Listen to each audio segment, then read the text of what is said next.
Pada musim ini, Barcelona telah mencetak 5 gol dalam satu pertandingan sebanyak 11 kali, yang merupakan pencapaian luar biasa. Angka ini menunjukkan bahwa mereka berhasil melakukannya dalam 30% dari total pertandingan yang telah dimainkan. Dengan kata lain, Barcelona hampir selalu mencetak 5 gol dalam setiap 3 pertandingan. Pencapaian ini menunjukkan bahwa Barcelona hanya membutuhkan 2 pertandingan lagi untuk menyamai rekor klub mereka yang tercatat pada musim 2014-2015. Ketika itu, tim yang dilatih oleh Luis Enrique dan trio MSN mencetak 5 gol dalam satu pertandingan sebanyak 13 kali. Jika Barcelona berhasil melakukannya lagi dalam 2 pertandingan berikutnya, mereka tidak hanya akan menyamai rekor era MSN, tetapi juga membuktikan bahwa mereka tetap menjadi salah satu tim yang paling menakutkan di Eropa.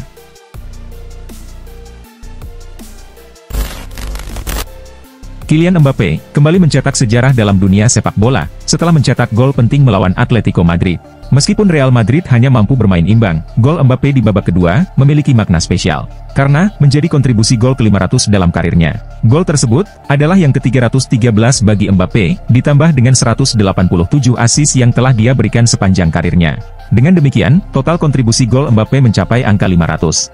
Pada usia 26 tahun, Mbappe menjadi pemain termuda yang mencapai prestasi luar biasa ini, mengalahkan rekor pemain legendaris seperti Cristiano Ronaldo dan Lionel Messi. Sebagai perbandingan, Ronaldo mencatatkan 302 kontribusi gol pada usia 26 tahun. Sementara Messi berhasil mengumpulkan 486 kontribusi gol untuk Barcelona pada usia yang sama. Neymar, yang juga dianggap sebagai salah satu pemain terbaik di generasinya, mencapai 492 kontribusi gol pada usia 26 tahun.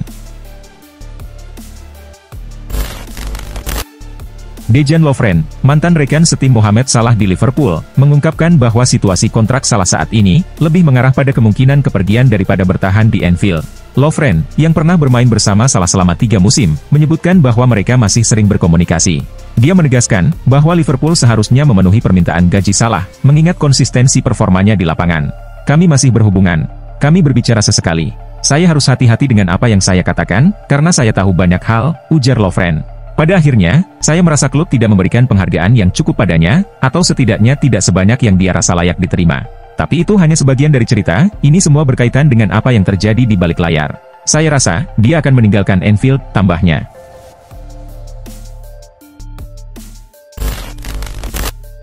Liverpool akan menghadapi bursa transfer yang penuh tantangan pada musim panas mendatang, dengan Mohamed Salah kemungkinan besar akan pergi dengan status bebas transfer. Dalam situasi ini, nama Antoine Semenyo semakin terdengar sebagai target potensial untuk Liverpool, terutama karena Chelsea juga tengah dalam pembicaraan untuk mendatangkan penyerang tersebut. Meskipun Chelsea memiliki kekuatan finansial yang besar, Liverpool tetap memiliki keunggulan tertentu dalam upaya merekrut Semenyo. Keuntungan ini berasal dari hubungan dekat Direktur Olahraga Liverpool, Richard Hughes, yang sebelumnya menjabat sebagai Direktur Teknis di Bournemouth. Koneksi Hughes dengan klub lamanya bisa memberikan Liverpool keuntungan dalam proses negosiasi.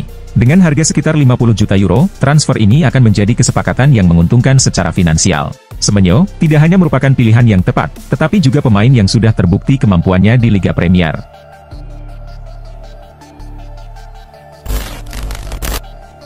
Manchester United mengalami kesulitan besar dalam mencetak gol musim ini. Dan situasi ini belum menunjukkan perubahan signifikan sejak Erik ten Hag mengambil alih sebagai pelatih pada 2022. Meskipun demikian, mereka tidak menambah striker pada bursa transfer musim dingin yang lalu.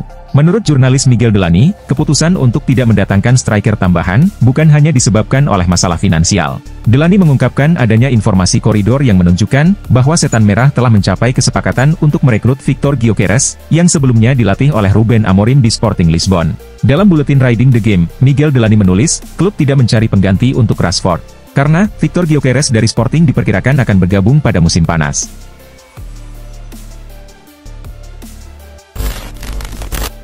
Selama 2,5 bulan terakhir, Tottenham menghadapi krisis cedera yang cukup serius, dan mengakibatkan kehilangan 11 pemain senior, yang berpengaruh pada kinerja tim di lapangan.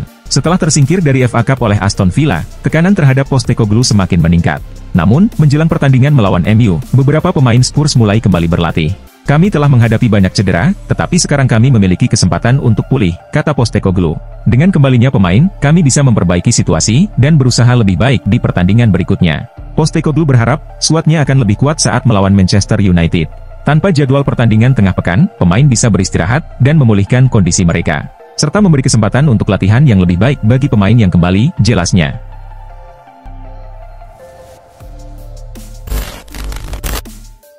AC Milan, aktif di bursa transfer musim dingin 2025 lalu, dan berhasil mendatangkan 5 pemain baru. Salah satunya adalah João Felix. Pemain asal Portugal tersebut didatangkan dari Chelsea, dengan status pinjaman hingga akhir musim. Zlatan Ibrahimovic kemudian menjelaskan proses keputusan yang diambilnya bersama Sergio Conceição, untuk merekrut Felix ke San Siro. Ibrahimovic menyatakan, bahwa dia dan Conceição tidak membutuhkan waktu lama untuk memutuskan merekrutnya dari Stamford Bridge. Ketika namanya muncul, kami langsung membicarakannya. Setelah itu, dalam 5 menit kami sudah menyelesaikan kesepakatan, ujarnya seperti yang dilansir dari Sempre Milan. Ibrahimovic menambahkan, bahwa Conceição sangat menginginkan Felix, karena dia mengenalnya dengan baik, dan Felix juga merupakan teman anak Conceição.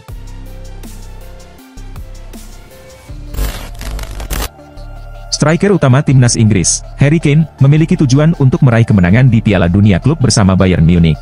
Kompetisi ini akan digelar pada musim panas 2025 di Amerika Serikat, di mana Bayern berada di grup yang sama dengan Auckland City, Boca Juniors, dan Benfica. Saya rasa, memenangkan turnamen ini akan menjadi pencapaian yang luar biasa. Piala Dunia Klub akan menjadi kejuaraan yang unik. Bermain di turnamen besar bersama klub Anda, sangat berbeda dengan apa yang pernah dilakukan sebelumnya, kata Harry Kane.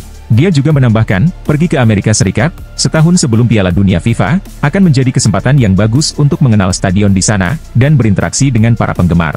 Ini akan menjadi kejuaraan yang luar biasa. Seperti biasa, ketika ini adalah turnamen pertama dari jenis turnamen apapun, orang-orang pasti penasaran bagaimana jalannya, tetapi saya sangat antusias menyambutnya.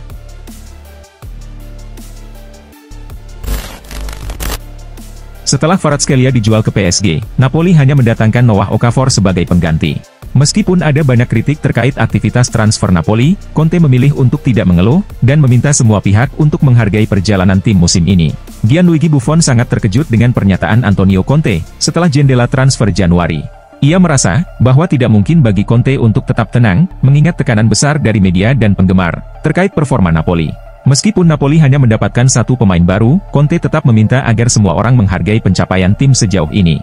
Ketika media menekan dia, karena Kvara tidak digantikan oleh pemain yang setara, dia tetap mendorong semua orang untuk menghargai apa yang sudah dicapai tim sejauh ini, kata Buffon. Saya hanya tertawa, saya meletakkan tangan di wajah saya. Saya tidak percaya dia mengatakannya. Saya berpikir, apakah ini benar-benar dia, tambah Buffon.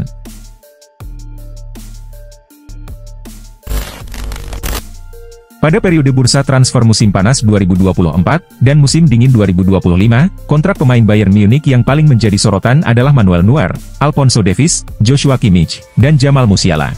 Khusus untuk Musiala, kontraknya juga berlaku hingga musim panas 2026, sama seperti Upamecano. Meskipun demikian, Bayern tetap memperhatikan situasi kontrak Dayot Upamecano, dan pemain tersebut mengakui telah melakukan pembicaraan terkait kontrak baru dengan Die Bavarians. Agen saya sedang mengurus pembicaraan kontrak ini, bersama anggota Dewan Olahraga, Max Eberl, dan Direktur Olahraga, Christoph Freund. Pembicaraan berjalan positif, kata Upamecano, dikutip dari Bavarian Football. Namun, saya lebih fokus pada permainan saya, tambah pemain asal Prancis itu.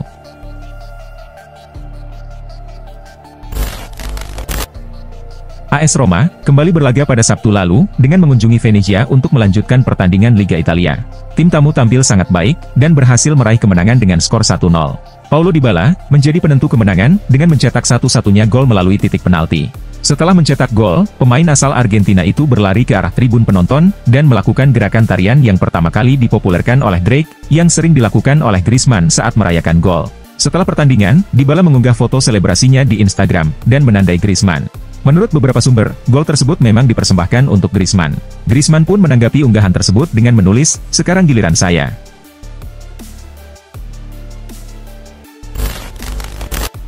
Newcastle United semakin dekat untuk mendapatkan tanda tangan pemain muda Malaga, Antonio Cordero, setelah berhasil mengalahkan pesaing besar seperti Barcelona dan Real Madrid. Menurut laporan dari Daily Mail, pemain berusia 18 tahun itu telah melakukan pembicaraan dengan Direktur Olahraga Newcastle, Paul Mitchell, setelah mengunjungi Tyneside.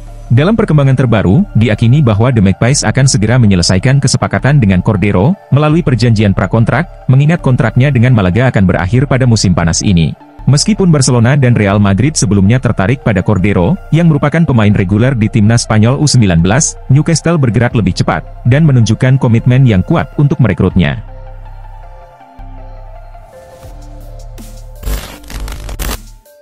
Datang dengan status pinjaman dari PSG, Kolo Muani langsung menjadi pilihan utama di lini depan Juventus. Performa pemain asal Prancis ini cukup memukau, dengan torehan 5 gol dari 3 laga bersama Juve, dan membuatnya mendapatkan tempat di starting 11 Juventus.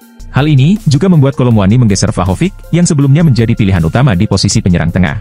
Thiago Motta tentu terkesan dengan penampilan impresif Kolo Muani, namun itu tidak berarti ia akan mengabaikan Vlahovic.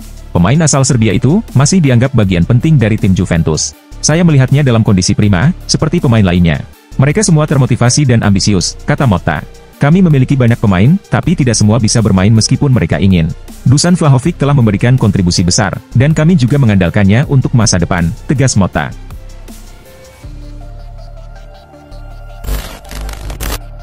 Beberapa hari terakhir, beredar spekulasi di media Italia mengenai upaya Inter Milan untuk mendatangkan Joao Felix dari Chelsea. Namun, Presiden Inter, Beppe Marotta, dengan tegas membantah kabar tersebut, dan menjelaskan bahwa tidak ada pembicaraan resmi yang dilakukan. Marotta juga menambahkan, bahwa meskipun pihaknya melakukan evaluasi terhadap berbagai pemain, mereka memutuskan untuk mempertahankan skuad yang ada saat ini. Nama-nama pemain memang dievaluasi, namun kami memilih untuk tetap bersama skuad yang ada, kata Marotta. Melalui pernyataan ini, Marotta ingin menegaskan, bahwa tidak ada negosiasi antara Inter dan Chelsea.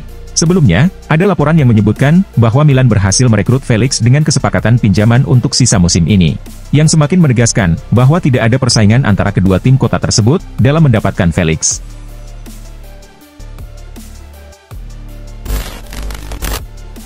Striker utama Barcelona, Robert Lewandowski, menunjukkan sikap kepemimpinan dan perhatian dengan membantu Ansu Fati beradaptasi kembali ke dalam tim. Setelah sesi latihan biasa, Lewandowski memilih untuk tinggal lebih lama di lapangan dan menemani Fati dalam latihan penyelesaian tambahan. Ansu Fati, yang sempat cedera dan menjalani pemulihan, masih berusaha menemukan performa terbaiknya. Pemain muda berbakat ini memerlukan waktu untuk kembali menyesuaikan diri dengan ritme permainan tim utama. Dalam situasi tersebut, Lewandowski bertindak sebagai mentor dan memberikan dorongan moral serta bantuan teknis agar Fati bisa kembali percaya diri di lapangan.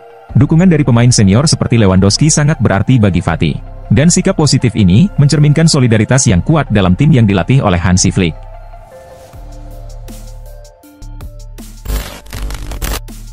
Penyerang Real Madrid, Rodrigo, akhirnya memberikan komentar terkait rumor transfer yang mengaitkannya dengan beberapa klub baru-baru ini. Rodrigo menegaskan niatnya untuk tetap bertahan di klub Spanyol tersebut dalam beberapa tahun ke depan. Pemain asal Brasil ini mengungkapkan hal tersebut saat berbicara dengan media. Saya tidak tahu tentang tawaran-tawaran itu. Itu urusan ayah saya, yang juga agen saya. Jujur, jika ada ketertarikan dari klub lain, saya menghargainya. Namun, saya sangat bahagia di sini. Saya ingin bertahan di sini selama bertahun-tahun ke depan. Saya juga tidak tahu, apakah klub menerima tawaran apapun, kata Rodrigo. Saya tahu, ada banyak pemain hebat di sini. Tapi itu justru membuat saya semakin termotivasi. Saya ingin membuktikan, bahwa saya pantas menjadi bagian dari tim ini, tambahnya.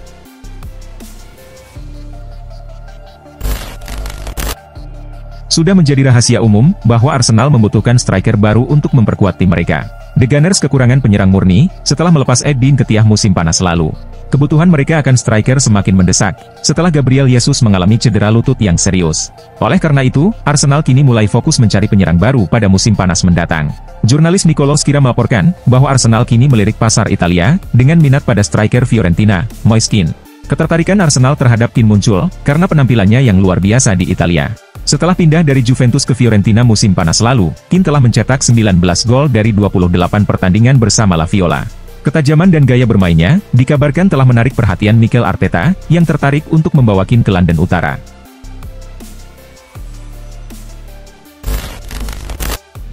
PSG bertandang ke Ruduru, untuk menghadapi Brest dalam leg pertama playoff fase gugur Liga Champions musim ini. Sesuai dengan yang diperkirakan, PSG tampil dominan. Gol-gol PSG dicetak melalui penalti Vitinha, dan 2 gol dari Ousmane Dembele.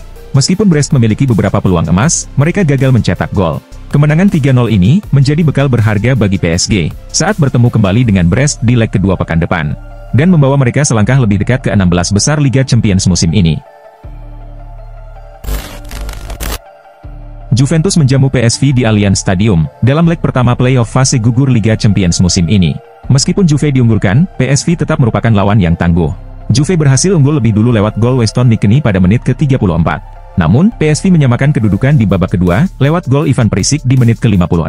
Ketika laga hampir berakhir imbang, Juve kembali memimpin, berkat gol Samuel Bangula di akhir pertandingan. Kemenangan 2-1 ini, memberikan keuntungan besar bagi Juventus, untuk melawat ke markas PSV di leg kedua pekan depan. Manchester City menjamu Madrid di Etihad Stadium untuk leg pertama playoff fase gugur Liga Champions musim ini.